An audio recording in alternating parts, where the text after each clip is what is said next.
आपको बता दें कि कनाडा से तनाव के बीच भारत सरकार ने एक बड़ा फैसला किया है। भारत ने वीजा सेवा को निलंबित कर दिया है कनाडाई नागरिकों के लिए और अगली सूचना तक वीजा सेवा पर रोक लगा दी है। इसका अर्थ यह है कि जो कनाडा के नागरिक हैं वो भारत नहीं आ पाएंगे अगली सूचना तक, चूंकि भारत ने कनाडाई नागरिकों के लिए वीजा सर्विस को फिलहाल रोक दिया है। लगातार भारत और कनाडा के बीच जो तनाव है, जो राजनीतिक स्तर पर विवाद है, वो लगातार बढ़ता ही चला जा रहा है। एक दिन पहले कनाडा को अनसेफ बताया था। भारत ने एडवाइजरी जारी की थी अपने तमाम उन लोगों के लिए जो वहां पर रह रहे हैं, खास तौर पर विद्यार्थियों के लिए।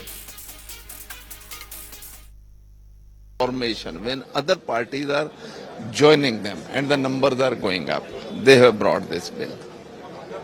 Two, good, they have brought it, no issues.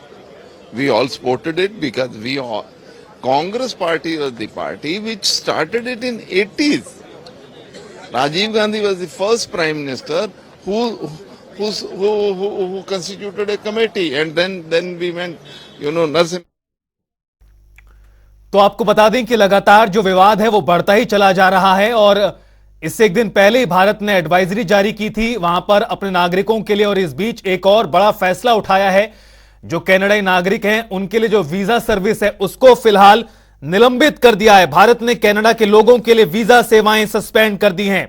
गौरतलब है कि खालिस्तानी आतंकी हरदीप सिंह निज्जर की हत्या के मुद्दे पर भारत और कनाडा के बीच जो विवाद है लगातार बढ़ता ही चला जा रहा है। इस विवाद की शुरुआत उस वक्त हुई जब कनाडाई प्रधानमंत्री जस्टिन ट्रूडो ने वहां की पार्लियामेंट में एक बेहद ही बयान दिया और उसमें गंभीर आरोप भारत पर लगाए, जिसको भारत ने सिरे से खारिज कर दिया।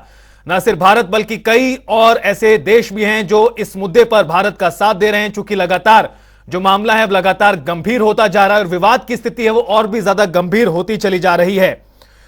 इससे पहले कनाडा ने मंगलवार को अपने नागरिकों के लिए एडवाइजरी जारी की और उसके तुरंत बाद भारत ने भी अपने नागरिकों के लिए वहां पर जो लोग हैं उनके लिए एडवाइजरी जारी की और सतर्क रहने के लिए कहा।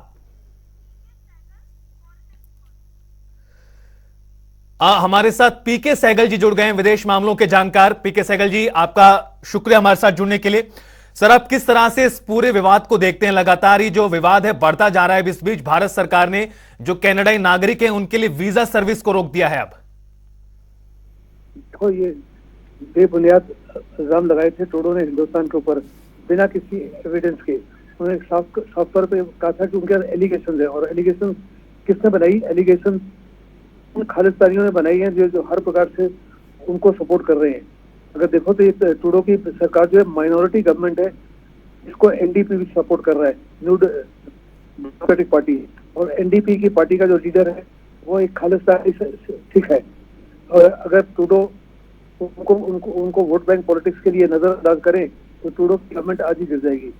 हिंदुस्तान ने इसे कड़ा विरोध किया है और अभी कैनेडियन सिटीजन को हिंदुस्तान में आने के लिए उनके वीजा के ऊपर भी पाबंदी लगाई है।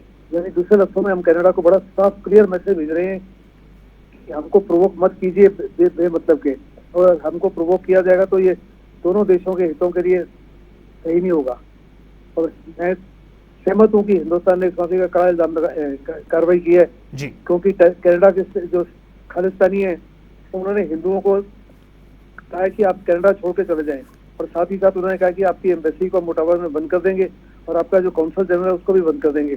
उसके बावजूद कनाडा की सरकार से कोई कड़ा जवाब नहीं आया कि वो इस माफी की कार्रवाई नहीं करने देंगे। जिनीवा कन्वेंशन के अनुसार उस गवर्नमेंट का मर्ज बनता है हर प्रकार की चुनौतियां जो इस माफी की होती हैं उससे एम्बेसी वालों को सुरक्षित रखा जाए। अगर आप देखो तो हिंदुस्तान में कैनेडियन एम्बेसी के ऊपर डबल टियर डिफेंस लगा दिया गया है ताकि कोई भी गलत कार्रवाई ना कर सके, लेकिन कनाडा में इस वक्त कुछ नहीं हुआ। तो साथ ही साथ कनाडा जो है बाकी देशों के साथ में, जैसे कि अमेरिका है, यूके है, फ्रांस है, ऑस्ट्रेलिया है, जापान है, और G7 के नेशन को उनको भी अपने साथ जोड़ने की कोशिश कर रहा है। इससे भयंकर गलत परिणाम हो सकते हैं। हिंदुस्तान अभी तो उसमें से सारे देश जो है कनाडा ने कंस्ट्रक्शन का ही नहीं किया, लेकिन कुछ नेशन ने स्टेटमेंट जारी कर दिए कि वो इसको बड़े गंभीर रूप से देख रहे हैं। तो वास्तव में जो हिंदुस्तान का स्टेप है बिल्कुल सही स्टेप है। और इसी से जुड़ा हुआ सवाल है पीके सहगल जी, अक्सर इस तरह की चीजें देखी पश्चिमी देशों को लेकर, जब एक देश इस तरह से आरोप लगाए बिना किसी तथ्य के, बिना किसी सबूत के, उसके बाद जो सहयोगी देश हैं उसके वो भी कहीं ना कहीं आक्रामक हो जाते थे उन देशों पर जिस पर आरोप लगाया जाए। लेकिन वर्तमान में ऐसी स्थिति नहीं दिखाई दे रही और भारत सरकार लगातार सख्त और बेहद क्लियर स्पष्ट मैसेज देने का प्रयास कर रहा है, चाहे एडवाइजरी हो और अब जिस तरह से वीजा सर्विस पर रोक लगाई गई है। इसे आप आगे बढ़ते हो किस तरह देख रहे हैं? देखो, आज दुनिया साफ तौर पे जानती है कि हिंदुस्तान एक बढ़ती उभरती महाशक्ति है। G20 के बाद में तो साफ तौर पे उनको लग जा रहा है कि हिंदुस्तान जो 5th लार्जेस्ट इकोनॉमी है, सबसे बड़ी मार्केट है और स्ट्रेटेजिक अलाई है। अगर इंडो पैसिफिक में हिंदुस्तान ने, दुनिया ने अगर चाइना का मुकाबला करना है तो हिंदुस्तान की आवश्यकता बड़ी जबरदस्त है। इसी को निगाह में रखते हुए जितने भी क्वाड नेशन रहते हैं, वो ऑस्ट्रेलिया है, जापान है, अमेरिका है, चुप्पी छापे हुए। फ्रांस के हिंदुस्तान के साथ ताल्लुकात बहुत अच्छे हैं, ऋषि सुनक के हिंदुस्तान के साथ ताल्लुक बहुत अच्छे हैं। इसके ये कोई ऐसी स्टेटमेंट नहीं देना चाहते जिससे हिंदुस्तान के साथ उनके ताल्लुकात खराब हो। कनाडा खुद हिंदुस्तान का एक स्ट्रेटेजिक अलाई है, तो उसके बावजूद केवल और केवल वोट बैंक पॉलिटिक्स के लिए कनाडा इस माफी की कार्रवाई कर रहा है। एक समय था कुछ साल पहले तो हिंदुस्तान को एक सॉफ्ट स्टेट के रूप में देखा जाता था। तमाम G7 नेशन और वेस्टर्न नेशन एकदम इकट्ठे होकर हिंदुस्तान के ऊपर हमला करते थे, हमारे ह्यूमन राइट्स के ऊपर, हमारे फार्मर्स एजुटेशन के ऊपर।